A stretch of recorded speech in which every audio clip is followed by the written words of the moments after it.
సాయంకాలం వేళ చక్కగా స్నాక్స్ ఐటెం కింద కాఫీ కానీ టీతో పాటు ఏదైనా ఒకటి తినాలనిపిస్తుంది కదండి. దానికి తోడు ఇప్పుడు వర్షాకాలం, వర్షాలు మొదలైనవి. పగలైతే ఎండ ఉంటుంది కానీ వర్షాలు కూడా పడుతున్నాయి. అలాంటి సమయాల్లో ఇదిగో వేడి వేడి ఎంతో ఇష్టమైన అందరికీ ఆనియన్ పకోడీ వేసాను. దాంతోపాటు కాఫీ కానీ టీతో కానీ తాగితే చాలా బాగుంటుందండి. నేను ఆనియన్ పకోడీ ఎలా చేశానో చూపిస్తాను.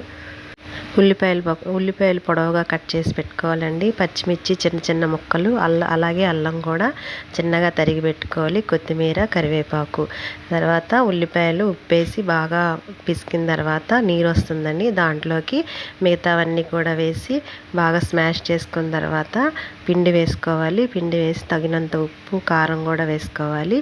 వేసుకొని ధనియాలు ఇలా రెండు చేతుల మధ్య నలిపి వేయాలి. అక్కడక్కడ తగులుతుంటే బాగుంటుంది. ఇంకా అన్నీ కలిపిన తర్వాత మనకి గట్టిగా కావాలంటే గట్టిగా, కొద్దిగా నీరు వేస్తే మెత్తగా వస్తుందండి. వేడి వేడి నూనెలోని చక్కగా ఈ కలిపి పెట్టుకున్న వేసుకొని కొద్దిగా వాయిలుగా వేసుకొని దింపుకోవాలి. చాలా బాగుంటుందండి. ఈ వర్షాకాలంలో అందరూ కూడా సాయంకాలం వేళ డ్యూటీలకు వెళ్ళొచ్చినా, స్కూల్కి వెళ్ళొచ్చినా ఇలా తింటే పిల్లలకు కానీ పెద్దవాళ్ళకి కానీ చాలా బాగుంటుంది. మా ఛానల్లోని ఈ రెసిపీస్ డైలీ వస్తాయి, చూస్తూ ఉండండి.